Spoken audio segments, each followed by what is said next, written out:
सब गावें हर हर ऊतम बाणी।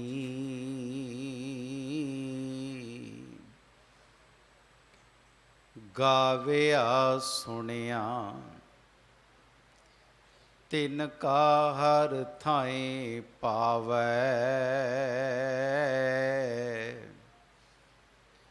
जिन सतगुर की आज्ञा सत सत कर मानी।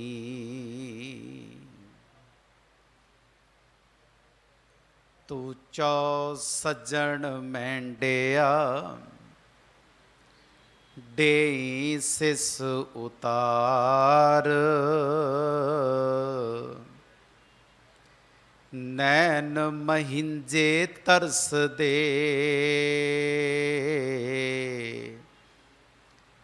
कद पसी दीदार।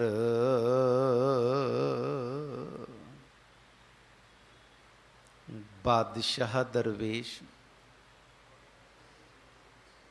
जुगहो जुग अटल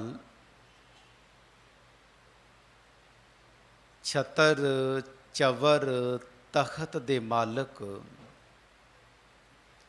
धन धन श्री गुरु ग्रंथ साहिब महाराज जी दी मुबारक गोद अंदर सतगुरु गुरु तेग बहादुर साहिब महाराज जी दे पावन पवित्र इतिहासक स्थान गुरुद्वारा सीसगंज साहिब दीयां हाजरियां भर रहे भागां वाले सतसंगी जनों, गुरु किरपा सदका गुरु घर दे रागी सिंघां पासों सतगुरु जी दी पवित्र आसा की वार दी पावन बाणी दा कीर्तन बड़े वफद ते प्यार विच भेज के श्रवण कीता है। उपरांत पावन स्थान दे हैड ग्रंथी सत्कारयोग ज्ञानी हरनाम सिंह जी पासों सुखमनी साहिब दी पवित्र बाणी दी चल रही विचार विचों 18वीं अष्टपदी दे तीसरे ते चौथे पदे दा मूल पाठ श्रवण कीता है।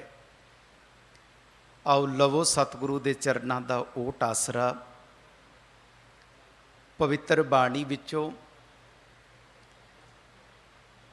ते कुछ इतिहास ते झरोखे विचों अमोलक बचन आप संगत नाल साझ कर सकीए।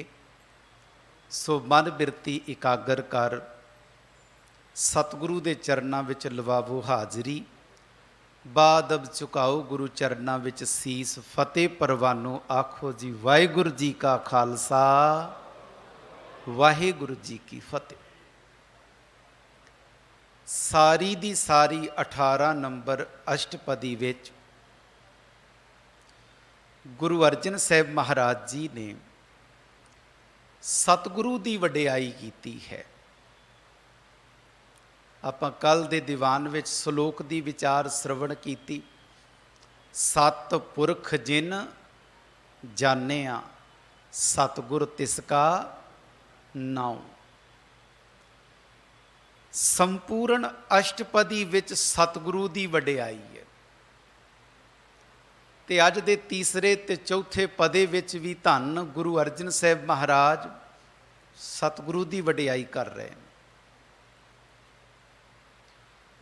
अज जदों पातशाह सतगुरु दी वडियाई प्रति बचन फरमाउंदे ने ते कहंदे ने 20 बिसवे गुर का मन माने। सिख गुरपुरब मनाउंदा है। सिख गुरु दे चरनां 'च इतिहासक दिहाड़े मनाउंदा है। कई वेरा अपना जन्म दिन भी मनाउंदा है। पर किड्डा चंगा होवे जे किते गुरु नूं मनावे ते गुरु दी खुशी लै लवे। बंदा रिश्तेदारां नूं मनाउण लई किन्नी जद्दोजहद करदा है कि मेरा रिश्तेदार नाराज ना होवे। ਘਰ ਵਿੱਚ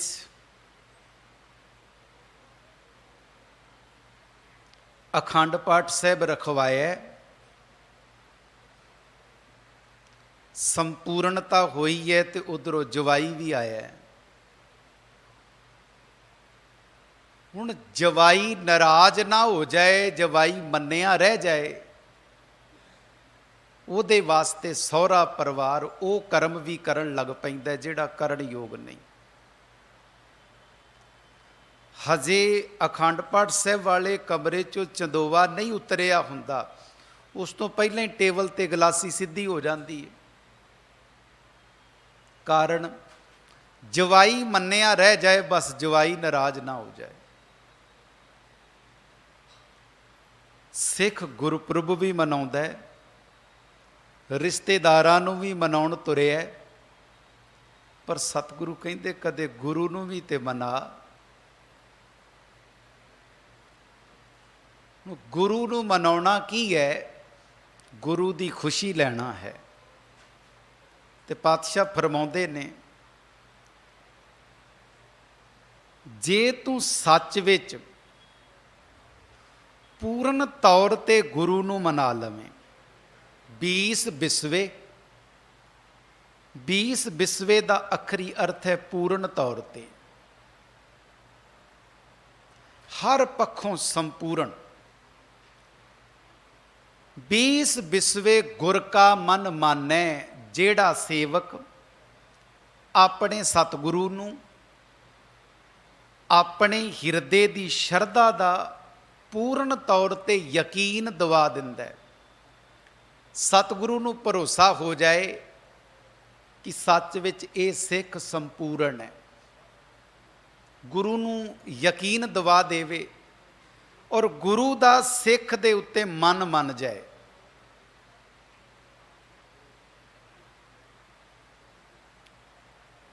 ਜੇ ਸੱਚ ਵਿੱਚ ਸਿੱਖ ਗੁਰੂ ਨੂੰ ਮਨਾਉਣ ਵਿੱਚ ਕਾਮਯਾਬ ਹੋ ਗਿਆ ਤੇ ਫਿਰ ਗੁਰੂ ਦੀ ਖੁਸ਼ੀ ਲੈਣ ਵਿੱਚ ਉਹ ਸਿੱਖ ਸਭ ਤੋਂ ਅੱਗੇ ਤੇ ਮੂਹਰੇ ਹੋਵੇਗਾ, ਕਿਉਂਕਿ ਗੁਰੂ ਨੂੰ ਮਨਾ ਲਿਆ। ਤੇ ਸਤਿਗੁਰੂ ਫਰਮਾਉਂਦੇ ਨੇ ਕਿ ਭਾਈ ਗੁਰੂ ਨੂੰ ਮਨਾਉਣ ਤੁਰ ਦੁਨੀਆ ਨਾਰਾਜ਼ ਹੋਏਗੀ, ਦੁਨੀਆ ਸਾਰੀ ਨੂੰ ਖੁਸ਼ ਨਹੀਂ ਕਰ ਸਕਦਾ। ਸਿੱਖ ਘਰੋਂ ਗੁਰੂ ਨੂੰ ਮਨਾਉਣ ਤੁਰਦਾ ਤੇ ਘਰ ਦੇ ਵੀ ਨਾਰਾਜ਼ ਹੁੰਦੇ ਨੇ। ਰੋਜ਼ ਹੀ ਗੁਰਦੁਆਰੇ ਚਲਾ ਜਾਂਦਾ ਹੈ, ਗੁਰਦੁਆਰੇ ਦੇ ਭਾਈ ਦੇ ਕਮਰੇ ਨਾਲ ਹੀ ਕਮਰਾ ਪਵਾ ਦਿੰਨੇ ਆ, ਉੱਥੇ ਹੀ ਰਹਿ ਲੈ। ਹੁਣ ਇਹ ਤੁਰਿਆ ਤੇ ਗੁਰੂ ਨੂੰ ਮਨਾਉਣ ਸੀ, ਗੁਰੂ ਦੀ ਖੁਸ਼ੀ ਲੈਣ ਸੀ, ਤੇ ਨਾਰਾਜ਼ ਤੇ ਘਰ ਦੇ ਵੀ ਹੋ ਰਹੇ ਨੇ। ਪਰ ਗੁਰੂ ਰਾਮਦਾਸ ਪਾਤਸ਼ਾਹ ਪਤਾ ਕੀ ਫਰਮਾਉਂਦੇ ਨੇ ਐਸੇ ਸਿੱਖ ਬਾਬਤ? ਹਰ ਜਨ ਰਾਮ ਨਾਮ ਗੁਣ ਗਾਵੈ, ਜੇ ਕੋਈ ਨਿੰਦ ਕਰੇ ਹਰ ਜਨ ਕੀ ਆਪਣਾ ਗੁਣ ਨਾ ਗਵਾਵੈ। ਉਹ ਗੁਰੂ ਨੂੰ ਮਨਾਉਣ ਤੁਰਨ ਵਾਲਾ ਆਪਣਾ ਗੁਣ ਨਹੀਂ ਤਿਆਗਦਾ।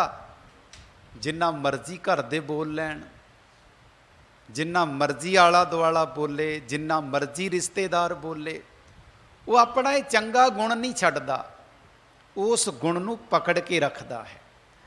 ਅੱਜ ਗੁਰੂ ਅਰਜਨ ਸਾਹਿਬ ਫਰਮਾਉਂਦੇ ਨੇ, ਭਾਈ ਜਿਹੜੇ ਸੇਵਕ ਦਾ ਗੁਰੂ ਨੂੰ ਮਨਾਉਣ ਪ੍ਰਤੀ ਹਿਰਦੇ ਦਾ ਸ਼ਰਧਾ ਵਾਲਾ ਪੱਖ ਗੁਰੂ ਅੱਗੇ ਰੱਖਣ ਦਾ ਵੱਲ ਆ ਗਿਆ, ਢੰਗ ਆ ਗਿਆ, ਉਹ ਸਿੱਖ ਗੁਰੂ ਨੂੰ ਮਨਾਉਣ ਵਿੱਚ ਕਾਮਯਾਬ ਹੋ ਜਾਂਦਾ ਹੈ। ਬਾਣੀ ਵਿੱਚ 20 ਬਿਸਵੇ ਲਫ਼ਜ਼ ਬੜੀ ਵੇਰਾਂ ਆਏਗਾ।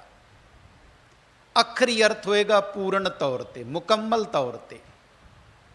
ਤੇ ਸੁਖਮਣੀ ਸਾਹਿਬ ਦੀ ਬਾਣੀ ਦਾ ਵੀ ਬਚਨ ਜੋ ਅੱਜ ਵਿਚਾਰ ਅਧੀਨ ਹੈ, 20 ਬਿਸਵੇ ਗੁਰ ਕਾ ਮਨ ਮਾਨੇ। ਗੁਰ ਕਾ ਮਨ ਮਾਨੇ ਤੋਂ ਭਾਵ ਹੈ ਜਿਹੜਾ ਸੇਵਕ ਸਤਿਗੁਰੂ ਨੂੰ ਆਪਣੀ ਸ਼ਰਧਾ ਦਾ ਪੂਰਨ ਤੌਰ ਤੇ ਯਕੀਨ ਦਿਵਾ ਦੇਵੇ ਕਿ ਸਤਿਗੁਰੂ ਮੈਂ ਤੁਹਾਡਾ ਸੱਚ ਵਿੱਚ ਸੱਚਾ ਸਿੱਖ ਹਾਂ, ਤੇ ਤੁਹਾਡੀ ਸਿੱਖਿਆ ਮੁਤਾਬਕ ਜ਼ਿੰਦਗੀ ਜੀਣਾ, ਬਸ ਗੁਰੂ ਨੂੰ ਯਕੀਨ ਦਿਵਾ ਦੇਵੇ, ਸਮਝ ਲੈਣਾ ਗੁਰੂ ਦਾ ਮਨ ਇਹਦੇ ਪ੍ਰਤੀ ਮੰਨ ਗਿਆ ਤੇ ਮੈਨੂੰ ਕਹਿ ਲੈਣ ਦੇਣਾ, ਬਾਬਾ ਬੰਦਾ ਸਿੰਘ ਬਹਾਦਰ ਦੇ ਪ੍ਰਤੀ ਕਲਗੀਧਰ ਪਾਤਸ਼ਾਹ ਦਾ ਪੂਰਨ ਤੌਰ ਤੇ ਮਨ ਮੰਨ ਗਿਆ। ਕਿੰਨੇ ਦਿਨਾਂ 'ਚ? ਸਿਰਫ 20 ਦਿਨਾਂ 'ਚ। ਤੇ ਉਹੀ ਬਾਬਾ ਬੰਦਾ ਸਿੰਘ ਬਹਾਦਰ ਜੋ ਗੁਰੂ ਕਲਗੀਧਰ ਪਾਤਸ਼ਾਹ ਦੇ ਪ੍ਰਤੀ ਇਹ ਯਕੀਨ ਦਿਵਾਉਣ ਵਿੱਚ ਕਾਮਯਾਬ ਹੋ ਗਏ, ਤੇ ਸਤਿਗੁਰੂ ਨੇ ਵੀ ਇੰਨਾ ਭਰੋਸਾ ਕੀਤਾ ਕਿ ਕਲਗੀਧਰ ਪਾਤਸ਼ਾਹ ਦਾ ਵੀ ਪੂਰਨ ਤੌਰ ਤੇ ਮਨ ਬਾਬਾ ਬੰਦਾ ਸਿੰਘ ਬਹਾਦਰ ਦੇ ਪ੍ਰਤੀ ਮੰਨ ਗਿਆ। ਫਿਰ ਕੀ ਹੋਇਆ? 20 ਬਿਸਵੇ ਗੁਰ ਕਾ ਮਨ ਮਾਨੈ, ਸੋ ਸੇਵਕ ਪਰਮੇਸ਼ਰ ਕੀ ਗਤ ਜਾਣੈ। ਸੋ ਸੇਵਕ, ਸੋ ਮਾਨੇ ਉਹ ਸੇਵਕ ਅਕਾਲ ਪੁਰਖ ਦੀ ਅਵਸਥਾ ਸਮਝ ਲੈਂਦਾ ਹੈ। ਪਰਮੇਸ਼ਰ ਕੀ ਗਤ ਮਾਨੇ ਅਵਸਥਾ। ਰੱਬ ਦੀ ਅਵਸਥਾ ਕੀ ਹੈ? ਉਹ ਰੱਬ ਦੀ ਅਵਸਥਾ ਨੂੰ ਸਮਝ ਲੈਂਦਾ ਹੈ। ਹੁਣ ਇਹ ਪੰਕਤੀ ਛੋਟੀ ਨਹੀਂ ਹੈ, ਰੱਬ ਦੀ ਅਵਸਥਾ ਸਮਝਣੀ। ਇਹਦਾ ਮਤਲਬ ਉਹਨੇ ਗੁਰੂ ਦੀ ਅਵਸਥਾ ਨੂੰ ਸੰਪੂਰਨ ਤੌਰ ਤੇ ਸਮਝ ਲਿਆ, ਤਾਂ ਹੀ ਤੇ ਉਹ ਰੱਬ ਦੀ ਅਵਸਥਾ ਨੂੰ ਜਾਣਨ ਯੋਗ ਹੋਇਆ। ਬੰਦਾ ਜਿਤਨਾ ਆਪਣੀ ਪਤਨੀ ਬਾਰੇ ਜਾਣਦਾ ਹੈ, ਆਪਣੇ ਬਾਰੇ ਕੱਖ ਵੀ ਨਹੀਂ ਜਾਣਦਾ। ਇੱਕ ਪਤਨੀ ਜਿਤਨਾ ਪਤੀ ਬਾਰੇ ਜਾਣਦੀ ਹੈ, ਆਪਣੇ ਬਾਰੇ ਕੱਖ ਵੀ ਨਹੀਂ ਜਾਣਦੀ, ਕਿਉਂਕਿ ਹਮੇਸ਼ਾ ਦੂਸਰੇ ਨੂੰ ਜਾਣਨ ਦਾ ਯਤਨ ਕੀਤਾ ਜਾਂਦਾ ਹੈ, ਆਪਣੇ ਆਪ ਨੂੰ ਨਹੀਂ ਜਾਣਦਾ। ਹੁਣ ਇਉਂ ਕਹਿ ਲਈਏ ਕਿ ਸਿੱਖਾ ਤੂੰ ਅੱਜ ਤੱਕ ਗੁਰੂ ਨੂੰ ਕਿੰਨਾ ਕੁ ਜਾਣਿਆ? ਤੇ ਸਾਡੇ ਵਿੱਚੋਂ ਅੱਧਿਆਂ ਨੂੰ 10 ਗੁਰੂਆਂ ਦੇ ਨਾਮ ਹੀ ਚੇਤੇ ਨਹੀਂ ਹੋਣੇ।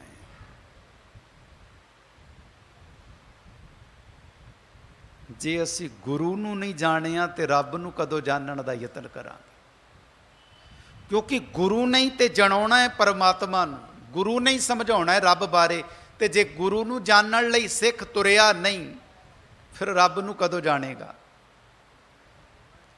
ਤੇ ਗੁਰੂ ਅਰਜਨ ਸਾਹਿਬ ਫਰਮਾਉਂਦੇ ਨੇ, ਜਿਹੜਾ ਸਿੱਖ ਗੁਰੂ ਨੂੰ ਯਕੀਨ ਦਿਵਾ ਦਿੰਦਾ ਹੈ ਕਿ ਸਤਿਗੁਰੂ ਸੱਚ ਵਿੱਚ ਮੈਂ ਤੁਹਾਡਾ ਸੱਚਾ ਸੇਵਕ ਹਾਂ, ਤੇ ਗੁਰੂ ਉਹਨੂੰ ਇੰਨਾ ਕੁ ਗਿਆਨ ਬਖਸ਼ ਦਿੰਦਾ ਹੈ, ਸੋ ਸੇਵਕ ਪਰਮੇਸ਼ਰ ਕੀ ਗਤ ਜਾਣੈ। ਉਹ ਰੱਬ ਦਾ ਸੇਵਕ ਰੱਬ ਦੀ ਅਵਸਥਾ ਨੂੰ ਸਮਝ ਲੈਂਦਾ ਹੈ। ਅਗਲਾ ਬਚਨ ਧੰਨ ਗੁਰੂ ਅਰਜਨ ਸਾਹਿਬ ਮਹਾਰਾਜ ਬਖਸ਼ਿਸ਼ ਕਰਕੇ ਫਰਮਾਉਂਦੇ ਨੇ, ਸੋ ਸਤਿਗੁਰ ਜਿਸ ਹਿਰਦੈ ਹਰ ਨਾਉ। ਸਤਿਗੁਰੂ ਕੌਣ ਹੈ? ਸੋ ਮਾਨੇ ਉਹ ਸਤਿਗੁਰੂ ਹੈ ਜਿਹਦੇ ਹਿਰਦੇ ਵਿੱਚ ਪਰਮਾਤਮਾ ਦਾ ਨਾਮ ਹੈ।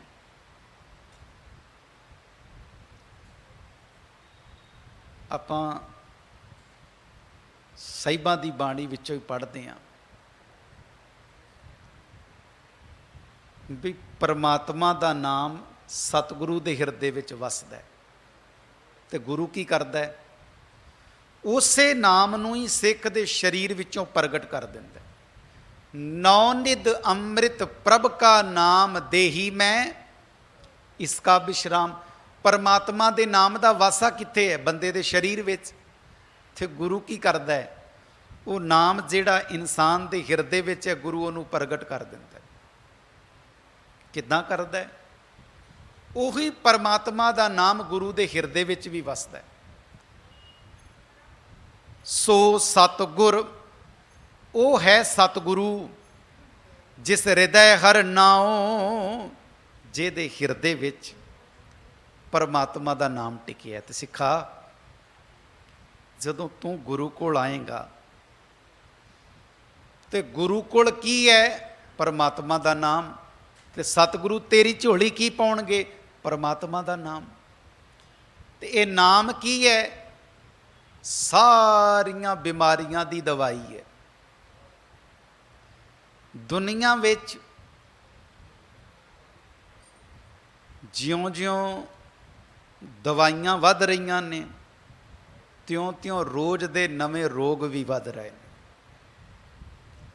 मैडिकल स्टोर दवाइयां नाल भरदे जा रहे हैं, तो बंदियां दे शरीर रोगां नाल भरदे जा रहे हैं।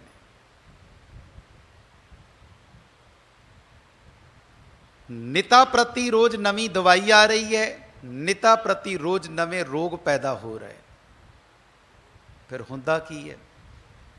एक वक्त आउंदा है कि शरीर विच दवाई भी असर करना छड़ जाती। फिर सतगुरु कहते ने कोई ऐसी दवाई नहीं कि जेड़ी सारे रोगां दी एक ही दवाई होवे ते बंदा कहे कि मैं एक दवाई खा ली तो मेरे सारे रोग खत्म। फिर सतगुरु कहते एक दवाई है, सर्ब रोग का औखद नाम। सारे रोगां दा एक दारू है, सारे रोगां दी एक औषधि है, दवाई है। वो की? परमात्मा का नाम। तो गुरु अर्जन साहब अज फरमाउंदे ने बई सतगुरु दे हिरदे विच परमात्मा का नाम टिकिया। उस नाम की बदौलत सतगुरु जिस दा भी रोग दूर करते ने, उस नाम की दात दे राही करते। तो जिहड़ा गुरु नाम वंडदा है, सतगुरु कहते फिर तू की करेगा? अनिक बार गुर को बल जाऊं मैं, दिहाड़ी च अनेका वार ऐसे गुरु तो बलिहार जावां, कुर्बान जावां, जिहड़ा गुरु नाम की दात दे के रोग कट दिंदा है। जिहड़ा गुरु हिरदे विच परमात्मा का नाम टिका के जन्मा जन्मां की मैल भी धो दिंदा है, अंदर दे पाप ते गुनाह भी धो दिंदा है, अते गुरु हिरदे नूं पवित्र भी कर दिंदा है। सर्ब निधान जी का दाता। सर्ब निधान, सर्ब माने सारे, निधान माने खजाने। गुरु सारे खजानियां दा मालक है, अते जी का दाता, जिंदगी दा देण वाला है गुरु। आत्मक जीवन की दात देण वाला है गुरु। सारे खजाने गुरु कोल ने, ते आत्मक जिंदगी भी गुरु कोल है। सिखा, जे गुरु तो अलावा तू कित्यों सुख भालेगा, कोई दातां भालेगा, ये तेरी जिंदगी की भटकना ही होवेगी, होर कुछ भी नहीं होवेगा। ਜਿਹੜੀਆਂ दातां दे के तैनूं गुरु तेग बहादुर साहब जी बागो बाग करनगे ते निहाल करनगे, वो दातां तैनूं मनुखां दे कोलों नहीं मिलणीਆਂ। जे किसे मनुख अगे तू अपना दुखड़ा रोएगा भी तेरा दुख दर्द वंडाएगा, सतगुरु कहंदे ये भी कोरा झूठ होएगा। तू जेदे अगे अपना दुखड़ा रखेगा, सामने वाला तेरे अगे अपने 5 दुख रख देगा। तेनों प्रतीत होएगा ये तो मेरे तो भी ज़्यादा दुखी है, तो मैं अपने दुखड़े दे अगे क्यों रखा। बाणी का ही बचन है ना, जिस मानुख पै करूं बेनंती, सो अपने दुख भरिया। जिस बंदे अगे मैं अपना दुखड़ा रखने का यतन करदा हाँ, वो बंदा तो मेरे तो भी ज़्यादा दुखी है, फिर मैं अपना दुखड़ा गुरु अगे रखा ना। सर्ब निधान जी का दाता, गुरु सारे खजानियां दा मालक है, आत्मक जीवन देण वाला गुरु दाता है। 8 पहर ਪਾਰ ਬ੍ਰਹਮ ਰੰਗ ਰਾਤਾ, ਤੇ ਗੁਰੂ ਅੱਠੇ ਪਹਿਰ 24 ਘੰਟੇ ਦਿਨ ਰਾਤ ਪਰਮਾਤਮਾ ਦੇ ਪਿਆਰ ਵਿੱਚ ਗੁਰੂ ਰੰਗਿਆ ਰਹਿੰਦਾ ਹੈ। ਹੁਣ ਦੱਸੋ ਤੁਸੀਂ, ਕੋਈ ਹੈ ਐਸਾ ਇਨਸਾਨ ਜਿਹੜਾ ਅੱਠੇ ਪਹਿਰ ਰੱਬ ਦੇ ਰੰਗ ਵਿੱਚ ਰੰਗਿਆ ਰਹਿੰਦਾ ਹੋਵੇ?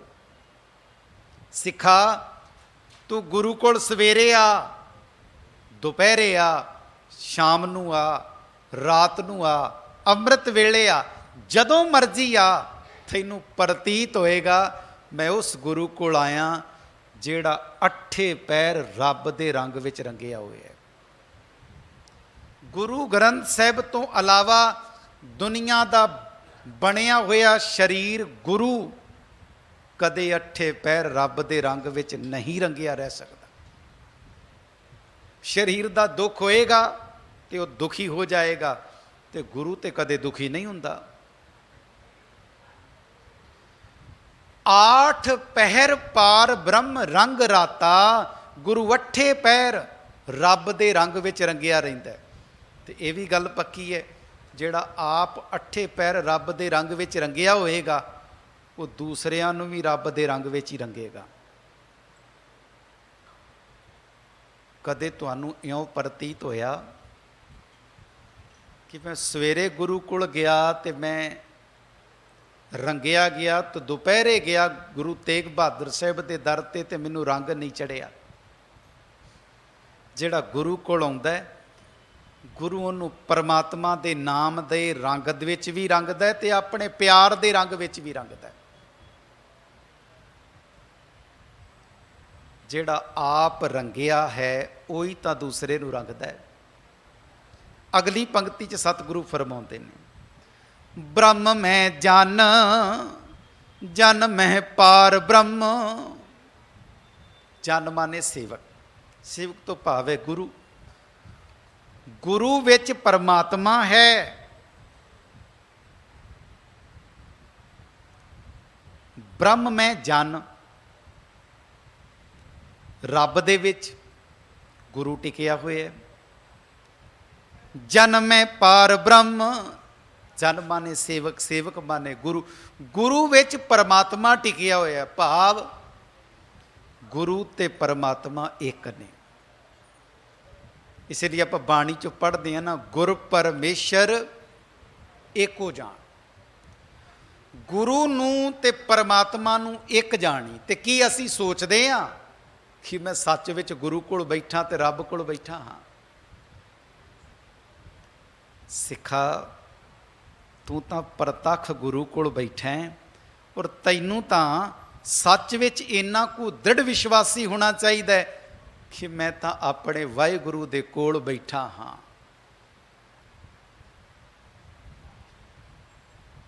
ਬ੍ਰਹਮ ਮੈਂ ਜਨ, ਜਨ ਮੈਂ ਪਾਰ ਬ੍ਰਹਮ, ਏਕੈ ਆਪ। ਏਕੈ, ਗੁਰੂ ਤੇ ਪਰਮਾਤਮਾ ਦੋਨੋਂ ਇੱਕੋ ਹੀ ਨੇ, ਕੋਈ ਫਰਕ ਨਹੀਂ।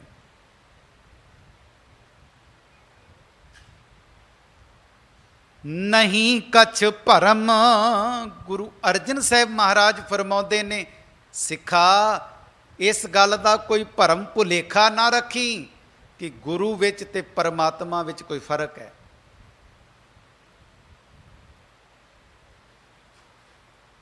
ਤੂੰ ਤੇ ਵਾਹਿਗੁਰੂ ਨੂੰ ਚੇਤੇ ਕਰੇ, ਉਹਦੇ ਵਿੱਚ ਵਾਹ ਵੀ ਹੈ ਤੇ ਤੇਰਾ ਗੁਰੂ ਵੀ ਨਾਲ ਹੀ ਹੈ। ਭਰਮ ਨਹੀਂ, ਭੁਲੇਖਾ ਨਹੀਂ। ਸਹਿਸ ਸਿਆਣਪ ਲਿਆ ਨਾ ਜਾਈਏ। ਸਹਿਸ ਮਾਨੇ ਹਜ਼ਾਰਾਂ। ਗੁਰੂ ਜ਼ਿੰਦਗੀ 'ਚ ਹਜ਼ਾਰਾਂ ਚਲਾਕੀਆਂ ਰੱਖ ਕੇ ਵੀ ਪ੍ਰਾਪਤ ਨਹੀਂ ਹੁੰਦਾ। ਜੇ ਕੋਈ ਕਹੇ ਮੈਂ ਚਲਾਕੀ ਲੈ ਕੇ ਤੁਰਿਆ ਤੇ ਗੁਰੂ ਤੇਗ ਬਹਾਦਰ ਸਾਹਿਬ ਦੇ ਦਰ ਤੇ ਜਾ ਰਿਹਾ, ਆਪਣੀ ਚਲਾਕੀ ਦੇ ਨਾਲ, ਚਤੁਰਾਈ ਦੇ ਨਾਲ ਮੈਂ ਗੁਰੂ ਤੇਗ ਬਹਾਦਰ ਸਾਹਿਬ ਦੀ ਖੁਸ਼ੀ ਲੈ ਲਵਾਂਗਾ, ਇਹ ਕਦੇ ਹੋ ਵੀ ਨਹੀਂ ਸਕਦਾ। ਰੇ ਜਨ ਮਨ ਮਾਧੋ ਸਿਉ ਲਾਈਐ, ਚਤੁਰਾਈ ਨਾ ਚਤੁਰਭੁਜ ਪਾਈਐ। ਚਲਾਕੀਆਂ ਨਾਲ ਨਹੀਂ ਮਿਲਦਾ। सहस सियाणपां लख होहें तां इक न चलै नाल। चाकरियां चंगियाइयां अवर सियाणप कित, नानक नाम संभाल तू बद्धा छुटै जित। चलाकियां नाल गुरु की खुशी नहीं लै सकते। जे कोई घरों तुरे ते गुरु कोल आवे, आखे मैं चौधरी बन के आया, आखे मैं हीरो बन के आया, जेड़ा चौधरी बन के आउंदा है, गुरु कोल हीरो बन के आउंदा है, गुरु ओदी जिंदगी च ठोकरां ला दिंदा है। ते जेड़ा गुरु कोल निमाणा बन के आउंदा है, निमाणा बन के ढह पैंदा है, गुरु ओनू कौम दा हीरो भी बना दिंदा है। आप जी कहोगे ये किस तरह हो सकता है? एक छोटी जी उदाहरण, पानी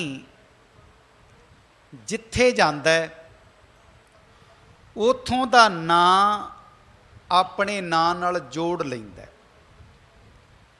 पानी नाली च जांदा है, नाली दा नां अपने नां नाल जोड़ लैंदा है ते अखवाउंदा है नाली दा पानी। नदी च चला गया, नदी दा नां अपने नां नाल जोड़ लिया ते नदी दा पानी। टंकी च चला गया ते टंकी दा पानी, बाल्टी च आ गया ते बाल्टी दा पानी। जग च पै गया ते जग दा पानी, ते बोतल च पाता ते बोतल दा पानी, गिलास विच पाता ते गिलास दा पानी। पानी जिथे पहुँचदा है उथों दा नां अपने नां नाल जोड़ लैंदा है। ते सतगुरु पता की कहिंदे ने, सिखा तू घरों ईमानदारी नाल मेरे वास्ते तुरी,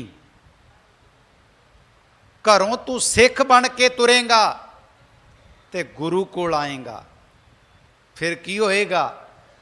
जदों चतुराइयां ते चलाकियां छड्ड के गुरु कोल आके बैठेगा ते गुरु कहेगा, लै सिखा, जे पानी जिथे जांदा है उथों दा नां वो अपने नां नाल जोड़ लैंदा है, तू भी पानी दी तरह पवित्र बन के घरों तुर के गुरु कोल आई।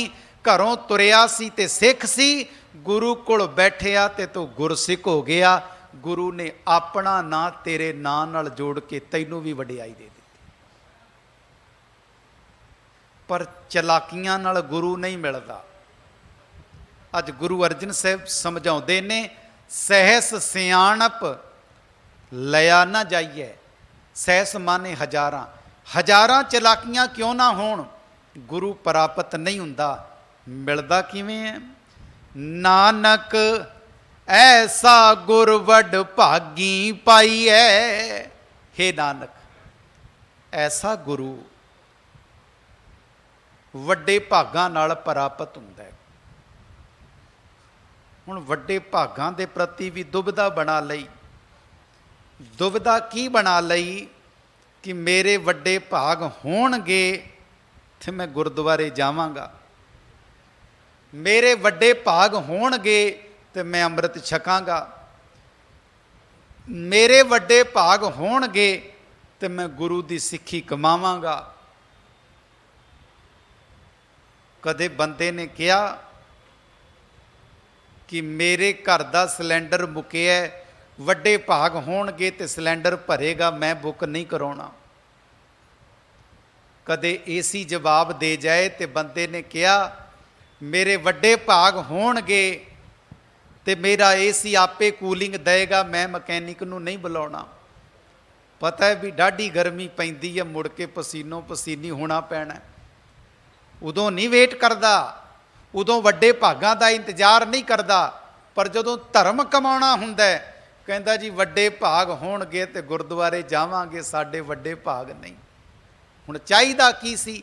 सगों भावना ये होनी चाहिदी सी, सतगुरु मैं तुहाडे कोल आवां, तुहाडी दिव्य दृष्टि हेठ जिंदगी जीवां, तुहाडी बाणी पढ़ां ते कमावां, मेरे वड्डे भाग होणगे।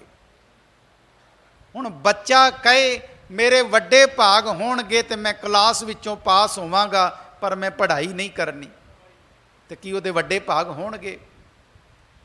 पढ़ाई करेगा, स्कूल विचों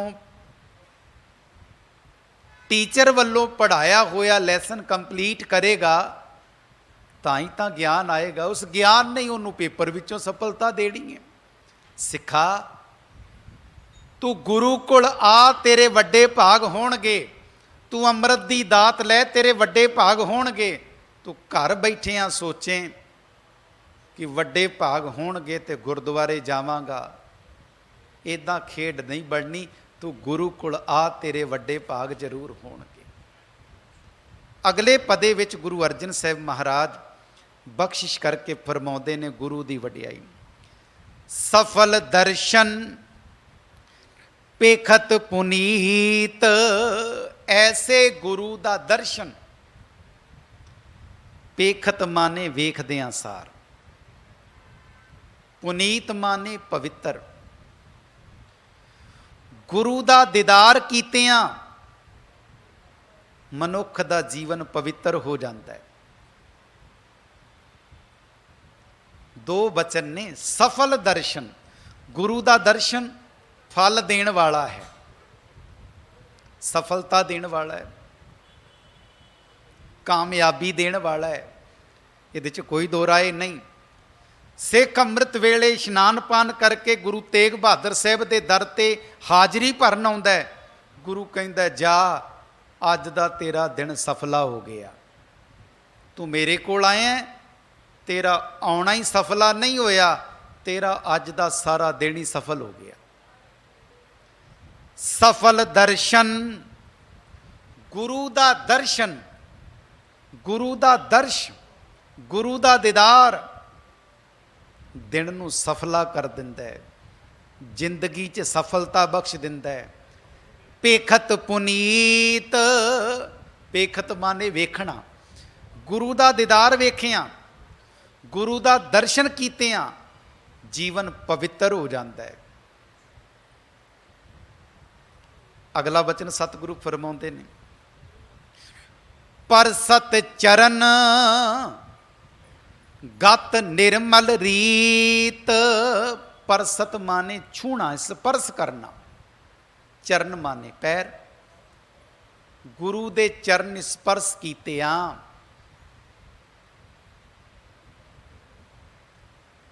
ਕੀ ਹੁੰਦਾ ਹੈ ਜੀ? ਗਤ, ਗਤ ਮਾਨੇ ਉੱਚੀ ਅਵਸਥਾ। ਗੁਰੂ ਦਾ ਚਰਨ ਸਪਰਸ਼ ਕਰਨ ਦੇ ਨਾਲ ਉੱਚੀ ਆਤਮਿਕ ਅਵਸਥਾ ਬਣਦੀ ਹੈ। ਨਿਰਮਲ ਰੀਤ, ਉਹਦੇ ਜੀਵਨ ਦੀ ਰੀਤ, ਉਹਦੇ ਜੀਵਨ ਦੀ ਸ਼ੈਲੀ, ਉਹਦੇ ਜੀਵਨ ਜੀਣ ਦਾ ਢੰਗ ਪਵਿੱਤਰ ਹੋ ਜਾਂਦਾ ਹੈ। ਇਹਦੇ 'ਚ ਕੋਈ ਦੋ ਰਾਏ ਨਹੀਂ। ਸਿੱਖ ਗੁਰੂ ਕੋਲ ਆਉਂਦਾ ਹੈ, ਗੁਰੂ ਕੋਲ ਬੈਠਦਾ ਹੈ, ਤੇ ਹੁਣ ਜਿਹੜਾ ਗੁਰੂ ਕੋਲ ਬੈਠੇਗਾ ਉਹ ਤੁਹਾਨੂੰ ਸ਼ਾਮ ਨੂੰ ਸ਼ਰਾਬ ਦੇ ਠੇਕੇ ਤੇ ਖੜਾ ਨਜ਼ਰ ਨਹੀਂ ਆਏਗਾ। ਕਾਰਨ, ਪਰ ਸਤ ਚਰਨ ਗਤ ਨਿਰਮਲ ਰੀਤ। ਗੁਰੂ ਨੇ ਉਹਦਾ ਜੀਵਨ ਜੀਣ ਦੀ ਜਿਹੜੀ ਸ਼ੈਲੀ ਹੈ ਉਹ ਨਿਰਮਲ ਕਰ ਦਿੱਤੀ, ਪਵਿੱਤਰ ਕਰ ਦਿੱਤੀ। ਉਹਨੂੰ ਗੁਰੂ ਹੁਣ ਅੰਦਰੋਂ ਸ਼ਰਾਬ ਦੇ ਠੇਕੇ ਤੇ ਨਹੀਂ ਜਾਣ ਦਿੰਦਾ। ਕਿਉਂ? ਗੁਰੂ ਉਹਨੂੰ ਅਹਿਸਾਸ ਕਰਾਉਂਦਾ ਹੈ, ਸਵੇਰੇ ਮੇਰੀ ਗੋਦੀ 'ਚ ਬੈਠਾ ਸੀ, ਹੁਣ ਸ਼ਾਮ ਵੇਲੇ ਸ਼ਰਾਬ ਦੀ ਗੋਦੀ 'ਚ ਤੈਨੂੰ ਨਹੀਂ ਬੈਠਣ ਦਿਆਂਗਾ। ਪਰ ਸਤ ਚਰਨ, ਇਹ ਬਦਲਾਵ ਕਾਹਦੇ ਨਾਲ ਆਇਆ? ਗੁਰੂ ਦੇ ਚਰਨ ਸਪਰਸ਼ ਕਰਨ ਦੇ ਨਾਲ, ਚਰਨ ਛੂਹਣ ਦੇ ਨਾਲ। ਤੇ ਚਰਨ ਛੂਹਣੇ ਕਿਵੇਂ ਨੇ? ਵਿਚਾਰਾਂ ਦੇ ਤੌਰ ਤੇ। ਹੁਣ ਅੱਜ ਸਿੱਖ ਕਹਿੰਦਾ, ਮੈਂ ਗੁਰੂ ਦੇ ਚਰਨ ਸਪਰਸ਼ ਕੀਤੇ, ਗੁਰੂ ਦੇ ਚਰਨਾਂ ਦੀ ਧੂੜੀ ਆਪਣੇ ਮੱਥੇ ਤੇ ਲਾਈ। ਗੁਰੂ ਦੇ ਚਰਨ ਨੇ ਗੁਰੂ ਦਾ ਸ਼ਬਦ, ਤੇ ਹੁਣ ਸ਼ਬਦ ਦੀ ਚਰਨ ਧੂੜ ਕਿਹੜੀ ਹੋਵੇਗੀ? ਸ਼ਬਦ ਦੀ ਵਿਚਾਰ। ਹੁਣ ਦੂਜੇ ਪਾਸੇ ਸਿੱਖ ਇੱਧਰ ਨੂੰ ਤੁਰ ਪਿਆ, ਜੀ ਮੈਂ ਆ ਗੁਰਦੁਆਰਾ ਸੀਸਗੰਜ ਸਾਹਿਬ ਤੋਂ ਚਰਨਾਂ ਦੀ ਧੂੜ ਲੈ ਕੇ ਆਇਆ, ਚਰਨਾਂ ਦੀ ਧੂੜ ਤਾਂ ਸੀਸਗੰਜ ਗੁਰਦੁਆਰਿਓਂ ਨਹੀਂ ਮਿਲਦੀ, ਕਿਉਂਕਿ ਜੋੜੇ ਘਰ ਚੋਂ ਜਿਹੜੀ ਤੂੰ ਮਿੱਟੀ ਇਕੱਤਰ ਕੀਤੀ ਹੈ ਉਹ ਚਰਨਾਂ ਦੀ ਧੂੜ ਨਹੀਂ ਹੈ, ਉਹ ਤੇ ਜੁੱਤੀਆਂ ਦੀ ਧੂੜ ਹੈ। ਜੋੜਾ ਜਮਾ ਕਰਾਉਣ ਵਾਲੇ ਦੇ ਚਰਨ ਜੋੜੇ ਘਰ ਵਿੱਚ ਨਹੀਂ ਗਏ, ਸਿਰਫ ਜੁੱਤੀਆਂ ਗਈਆਂ ਨੇ, ਜੋੜਾ ਗਿਆ। ਫਿਰ ਚਰਨਾਂ ਦੀ ਧੂੜ ਕਿਵੇਂ ਹੋ ਗਈ? ਸਿੱਖਾ, ਜੇ ਆਹ ਵਾਲੇ ਚਰਨਾਂ ਦੀ ਧੂੜ ਨਾਲ ਹੀ ਜੀਵਨ ਦੀ ਖੇਡ ਬਣਦੀ ਹੁੰਦੀ, ਫਿਰ 1430 ਅੰਕ ਗੁਰੂ ਗ੍ਰੰਥ ਸਾਹਿਬ ਦੀ ਬਾਣੀ ਲਿਖਣ ਦੀ ਪਾਤਸ਼ਾਹ ਨੂੰ ਲੋੜ ਨਹੀਂ ਸੀ ਪੈਣੀ।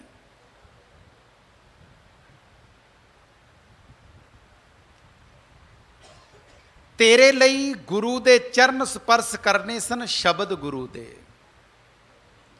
ਸ਼ਬਦ ਗੁਰੂ ਦੀ ਵਿਚਾਰ ਦਾ ਧਾਰਨੀ ਬਣਨਾ, ਗੁਰੂ ਦੇ ਚਰਨਾਂ ਦੀ ਧੂੜ ਆਪਣੇ ਸਰੀਰ ਔਰ ਜੀਵਨ ਤੇ ਮਲਣਾ ਸੀ।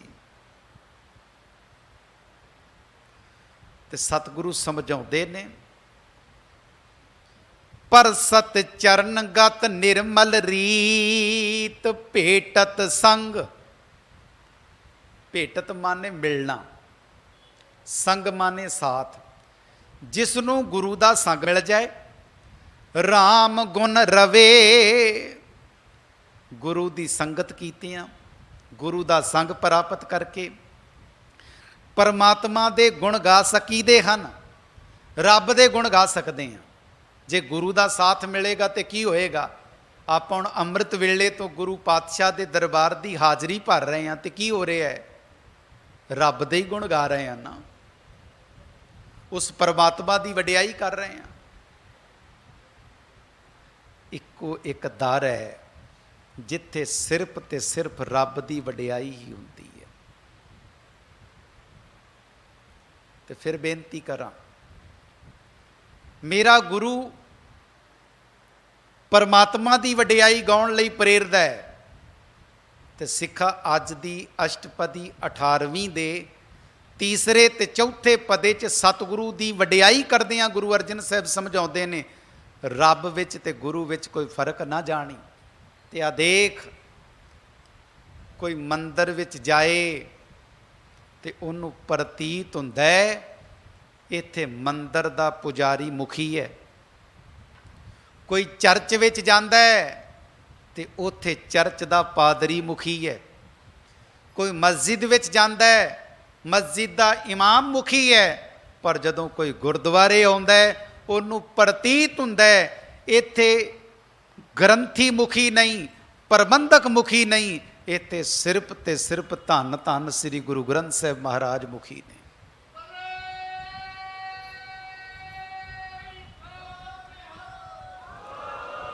ਸਿੱਖਾ, ਜਿੱਦਣ ਤੈਨੂੰ ਇਹ ਗੱਲ ਸਮਝ ਆ ਗਈ ਕਿ ਗੁਰਦੁਆਰੇ ਚੱਲਾਂ ਤੇ ਉੱਤੇ ਸਿਰਫ ਮੇਰਾ ਗੁਰੂ ਮੁਖੀ ਹੈ, ਮੈਂ ਗੁਰੂ ਦੇ ਸਨਮੁਖ ਬੈਠਣਾ ਹੈ, ਗੁਰੂ ਨੂੰ ਸੁਣਨਾ ਹੈ ਤੇ ਗੁਰੂ ਦੀ ਸੁਣ ਕੇ ਜੀਵਨ ਵਿੱਚ ਉਸ ਬਚਨ ਨੂੰ ਕਮਾਉਣਾ ਹੈ, ਤੇ ਫਿਰ ਤੇਰੇ ਲਈ ਅੱਜ ਦਾ ਜੋ ਬਚਨ ਸਤਿਗੁਰੂ ਸਮਝਾਉਂਦੇ ਨੇ, ਫਿਰ ਪਰ ਸਤ ਚਰਨ ਗਤ ਨਿਰਮਲ ਰੀਤ।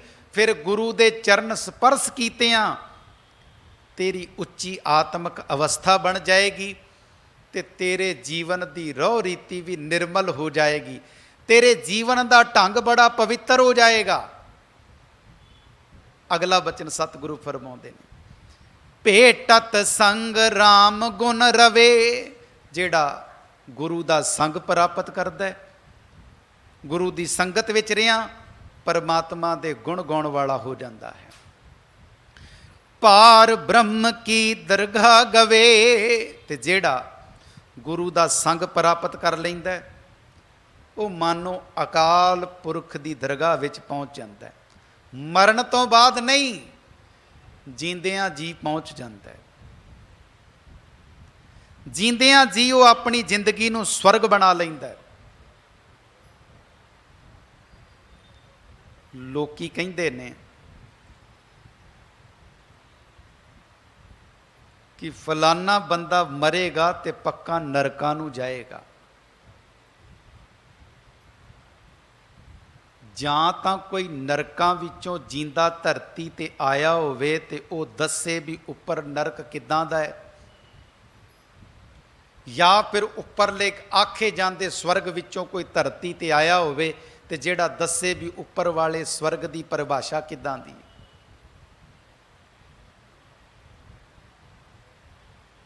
ਮਾਤਾ ਦੇ ਉਦਰ ਵਿੱਚ 1.5 2 2.5 ਕਿਲੋ ਦੇ ਬੱਚੇ ਦੀ ਸਰੀਰ ਵਿੱਚ ਮਾਸ ਦੇ ਲੋਥੜੇ ਵਿੱਚ ਰੱਬ ਨੇ ਸਵਾਸ ਪਾਇਆ, ਪਰਮਾਤਮਾ ਨੇ ਦਿਲ ਦੀ ਧੜਕਣ ਟਿਕਾਈ, ਰੱਬ ਨੇ ਉਹਦੇ 'ਚ ਆਤਮਾ ਪਾਈ। ਸਵਾਸ ਧਰਤੀ ਤੇ ਮਿਲੇ, ਆਤਮਾ ਧਰਤੀ ਤੇ ਮਿਲੀ, ਜਨਮ ਵੀ ਧਰਤੀ ਤੇ ਮਿਲਿਆ ਤੇ ਮੌਤ ਵੀ ਧਰਤੀ ਤੇ ਹੀ ਹੋਈ। ਨਾ ਤਾਂ ਸਿੱਧਾ ਉੱਪਰੋਂ ਕੋਈ ਧਰਤੀ ਤੇ ਪ੍ਰਗਟ ਹੋਇਆ, ਫਿਰ ਉੱਪਰਲੇ ਸਵਰਗ ਤੇ ਨਰਕ ਦੀ ਡੈਫੀਨੇਸ਼ਨ ਦੇਣ ਵਾਲਾ ਹੁੰਦਾ ਕੌਣ ਹੈ ਤੂੰ? ਦਰਅਸਲ ਜਦੋਂ ਤੂੰ ਗੁਰੂ ਦਾ ਸੰਗ ਪ੍ਰਾਪਤ ਕਰ ਲਏਗਾ, ਤੇਰੀ ਆਹ ਜ਼ਿੰਦਗੀ ਹੀ ਸਵਰਗ ਬਣ ਜਾਏਗੀ। ਤੇ ਜਦੋਂ ਗੁਰੂ ਤੋਂ ਟੁੱਟ ਕੇ ਜ਼ਿੰਦਗੀ ਜੀਏਗਾ, ਆਹ ਜ਼ਿੰਦਗੀ ਹੀ ਤੇਰੀ ਨਰਕ ਬਣ ਜਾਏਗੀ। ਭੇਟਤ ਸੰਗ ਰਾਮ ਗੁਣ ਰਵੇ, ਪਾਰ ਬ੍ਰਹਮ ਕੀ ਦਰਗਾਹ ਗਵੇ। ਉਹ ਰੱਬ ਦੀ ਦਰਗਾਹ ਵਿੱਚ ਪਹੁੰਚ ਜਾਂਦਾ ਹੈ, ਉਹਦੀ ਪਹੁੰਚ ਪਰਮਾਤਮਾ ਦੀ ਦਰਗਾਹ ਵਿੱਚ ਹੋ ਜਾਂਦੀ ਹੈ। ਤੇ ਜਿਹਦੀ ਰੱਬ ਦੀ ਦਰਗਾਹ ਵਿੱਚ ਜੀਂਦਿਆਂ ਜੀ ਪਹੁੰਚ ਹੈ, ਉਸ ਬਾਬਤ ਫਿਰ ਸਤਿਗੁਰੂ ਨੇ ਬਚਨ ਕਿਹਾ, ਨਾਨਕ ਦਾਸ ਮੁਖ ਤੇ ਜੋ ਬੋਲੇ ਇਹਾਂ ਉਹਾਂ ਸੱਚ ਹੋ ਗਿਆ। ਕਿਉਂਕਿ ਉਹਦੀ ਪਹੁੰਚ ਰੱਬ ਦੀ ਦਰਗਾਹ ਵਿੱਚ ਹੈ। ਉਹ ਧਰਤੀ ਤੇ ਲਫ਼ਜ਼ ਬੋਲੇ ਰੱਬ ਦੀ ਦਰਗਾਹ ਵਿੱਚ, ਉਹ ਸੱਚੇ ਉਹ ਨਿਬੜਦੇ ਨੇ। ਅਗਲਾ ਬਚਨ ਸਤਿਗੁਰੂ ਫਰਮਾਉਂਦੇ ਨੇ, ਸੁਨ ਕਰ ਬਚਨ ਕਰਨ ਆਗਾਨੇ। ਆਗਾਨੇ ਮਾਨੇ ਰੱਜ ਜਾਣਾ। ਸਤਿਗੁਰੂ ਦੇ ਬਚਨ ਸੁਣ ਕੇ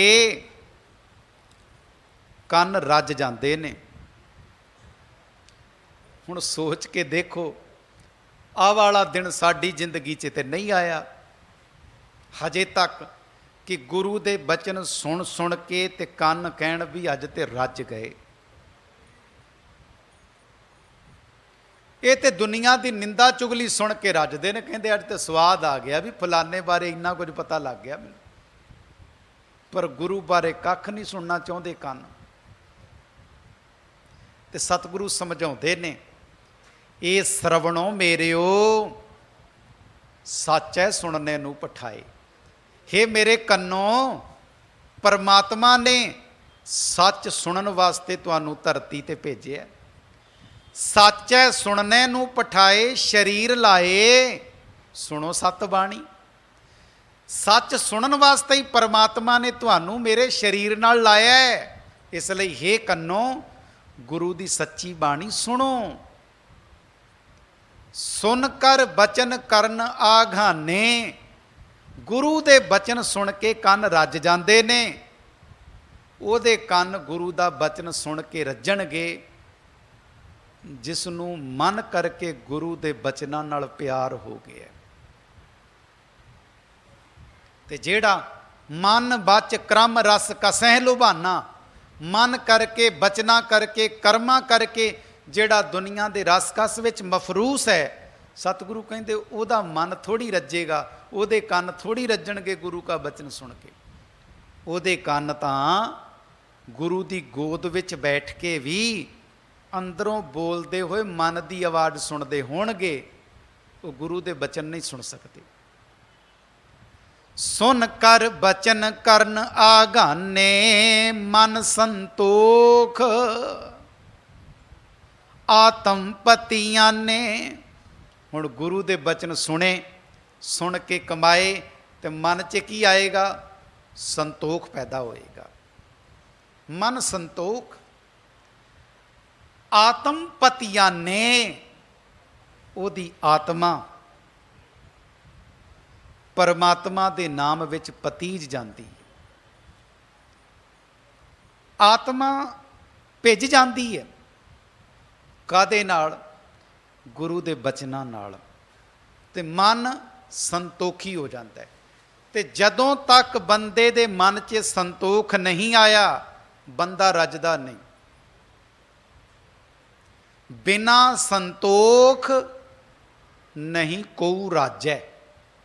ਤੁਸੀਂ ਕਹੋ ਵੀ ਲੈ ਤੈਨੂੰ ਇੱਕ ਇਲਾਕੇ ਦਾ ਮੁੱਖ ਮੰਤਰੀ ਬਣਾ ਦਈਏ, ਤੇਰਾ ਪੁੱਤ ਉਪ ਮੁੱਖ ਮੰਤਰੀ ਬਣ ਜਾਏ, ਤੇਰੀ ਨੌਂ ਖਜ਼ਾਨਾ ਮੰਤਰੀ ਬਣ ਜਾਏ, ਤੇਰਾ ਪੋਤਰਾ ਸੰਸਦ ਬਣ ਜਾਏ, ਦੁਨੀਆ ਭਰ ਦੀ ਪ੍ਰਾਪਰਟੀ ਤੇ ਖਰਬਾਂ ਰੁਪਈਆ ਤੇਰੇ ਕੋਲ ਇਕੱਠਾ ਹੋ ਜਾਏ, ਤੇ ਕੀ ਤੂੰ ਸੰਤੋਖੀ ਹੋ ਗਿਆ? ਕਹਿੰਦਾ ਨਹੀਂ, ਮੈਂ ਚਾਹੁੰਦਾ ਹਾਂ ਮੈਂ ਦੇਸ਼ ਦਾ ਰਾਜਾ ਵੀ ਬਣ ਜਾਵਾਂ, ਮੈਂ ਚਾਹੁੰਦਾ ਹਾਂ ਮੈਂ ਰਾਸ਼ਟਰਪਤੀ ਵੀ ਬਣ ਜਾਵਾਂ। ਸਤਿਗੁਰੂ ਕਹਿੰਦੇ ਜਦੋਂ ਤੱਕ ਮਨ 'ਚ ਸੰਤੋਖ ਨਹੀਂ ਆਏਗਾ, ਬੰਦਾ ਰੱਜ ਨਹੀਂ ਸਕਦਾ। ਮਨ ਸੰਤੋਖ ਆਤਮ ਪਤੀਆਨੇ, ਮਨ 'ਚ ਸੰਤੋਖ ਆਉਂਦਾ ਤੇ ਆਤਮਾ ਪਤੀਜ ਜਾਂਦਾ ਹੈ। ਤੇ ਇਹ ਗੱਲ ਪੱਕੀ ਹੈ, ਬਿਨਾ ਸੰਤੋਖ ਨਹੀਂ ਕੋਊ ਰਾਜੈ। ਇੱਕ ਪਤੀ ਜੇ 4 ਰੋਟੀਆਂ ਦਿਹਾੜੀ ਦੀਆਂ ਕਮਾ ਕੇ ਘਰ ਲਿਆਉਂਦਾ ਹੈ, ਪਤਨੀ ਸੰਤੋਖੀ ਹੈ ਤੇ 2 ਰੋਟੀਆਂ 'ਚ ਗੁਜ਼ਾਰਾ ਕਰਕੇ 2 ਫਿਰ ਆਪਣੇ ਲਈ ਬਚਾ ਲਏ। ਔਰ ਜੇ ਮਨ 'ਚ ਸੰਤੋਖ ਨਹੀਂ ਤੇ ਫਿਰ ਉਹ ਕਹੇਗੀ ਆ 4 ਰੋਟੀਆਂ ਨਾਲ ਸਾਡੇ ਟੱਬਰ ਦਾ ਗੁਜ਼ਾਰਾ ਨਹੀਂ ਹੁੰਦਾ, ਜਾਂ ਤੇ 4 ਦੀਆਂ 8 ਰੋਟੀਆਂ ਕਮਾਉਣੀਆਂ ਸ਼ੁਰੂ ਕਰ, ਨਹੀਂ ਤੇ ਮੈਂ ਟੰਗਿਆ ਪਰਸ ਮੋਢੇ ਤੇ ਆਉ ਗਈ ਤੇ ਆਉ ਗਈ। ਹੁਣ ਮਨ 'ਚ ਸੰਤੋਖ ਨਹੀਂ, ਇਸ ਕਰਕੇ ਘਰ ਗ੍ਰਸਤੀ ਵੀ ਤਬਾਹ ਹੋ ਰਹੀ ਹੈ। ਸਤਿਗੁਰੂ ਸਮਝਾਉਂਦੇ ਨੇ, ਮਨ ਸੰਤੋਖ ਆਤਮ ਪਤੀਆਂ ਨੇ ਪੂਰਾ ਗੁਰ, ਅਖਿਓ ਜਾ ਕਾ ਮੰਤਰ। ਅਖਿਓ ਖੱਖੇ ਦੇ ਪੈਰਾਂ 'ਚ ਅੱਧਾ ਯਈਆ ਹੈ, ਅਖਿਓ। ਪੂਰਾ ਗੁਰ, ਪੂਰਾ ਸਤਿਗੁਰੂ। ਅਖਿਓ ਜਾ ਕਾ ਮੰਤਰ, ਅਖਿਓ ਮਾਨੇ ਜਿਹੜਾ ਕਦੇ ਨਾਸ ਨਾ ਹੋਵੇ। ਗੁਰੂ ਦਾ ਮੰਤਰ, ਗੁਰੂ ਦਾ ਉਪਦੇਸ਼ ਕਦੇ ਨਾਸ ਨਹੀਂ ਹੁੰਦਾ। 550 ਸਾਲ ਪਹਿਲਾਂ ਜਿਹੜਾ ਬਾਬੇ ਨਾਨਕ ਨੇ ਉਪਦੇਸ਼ ਦਿੱਤਾ, ਉਹ ਅੱਜ ਵੀ ਹੂ ਬਹੂ ਉੱਦਾਂ ਹੀ ਅਟਲ ਹੈ। ਗੁਰੂ ਦਾ ਮੰਤਰ, ਗੁਰੂ ਦਾ ਉਪਦੇਸ਼ ਕਦੇ ਨਾਸ ਨਹੀਂ ਹੁੰਦਾ। ਅੰਮ੍ਰਿਤ ਦ੍ਰਿਸ਼ਟ ਪੇਖੈ ਹੋਏ ਸੰਤ। ਅੰਮ੍ਰਿਤ ਦ੍ਰਿਸ਼ਟ, ਅਮਰ ਕਰਨ ਵਾਲੀ ਨਿਗਾਹ। ਗੁਰੂ ਅੰਮ੍ਰਿਤ ਭਰੀ ਨਿਗਾਹ ਨਾਲ, ਅਮਰ ਕਰ ਦੇਣ ਵਾਲੀ ਨਜ਼ਰ ਨਾਲ ਜਿਹਦੇ ਵੱਲ ਤੱਕਦਾ ਹੈ ਗੁਰੂ ਉਹਨੂੰ ਸੰਤ ਬਣਾ ਦਿੰਦਾ। ਇੱਥੇ ਤੇ 2-4 ਸੰਤ ਆਪਣੇ ਆਪ ਨੂੰ ਸੰਤ ਅਖਵਾਉਂਦੇ ਨੇ, ਫਿਰ ਆਪਣੀ ਮਰਜ਼ੀ ਨਾਲ ਹੀ ਆਪਣੇ ਨਾਂ ਦੇ ਅੱਗੇ ਪਿੱਛੇ ਡਿਗਰੀਆਂ ਲਾਉਂਦੇ ਨੇ। ਪਰ ਗੁਰੂ ਅਰਜਨ ਸਾਹਿਬ ਸੁਖਮਣੀ ਦੀ ਬਾਣੀ 'ਚ ਕਹਿੰਦੇ ਨੇ, ਗੁਰੂ ਜਿਹਦੇ ਵੱਲ ਮਿਹਰ ਦੀ ਨਿਗਾਹ ਨਾਲ ਤੱਕਦਾ ਹੈ, ਗੁਰੂ ਉਹਨੂੰ ਉਹਦੇ ਘਰ ਸੰਤ ਬਣਾ ਕੇ ਭੇਜ ਦਿੰਦਾ ਹੈ। ਅੰਮ੍ਰਿਤ ਦ੍ਰਿਸ਼ਟ ਪੇਖੈ ਹੋਏ ਸੰਤ। ਗੁਰੂ ਮਿਹਰ ਦੀ ਨਿਗਾਹ ਨਾਲ ਤੱਕ ਲਵੇ ਤੇ ਬੰਦਾ ਸੰਤ ਬਣ ਜਾਂਦਾ। ਅਖੀਰਲੀਆਂ ਪੰਕਤੀਆਂ 'ਚ ਸਤਿਗੁਰੂ ਬਖਸ਼ਿਸ਼ ਕਰਾਉਂਦੇ ਨੇ, ਗੁਣ ਬੇਅੰਤ ਕੀਮਤ ਨਹੀਂ ਪਾਏ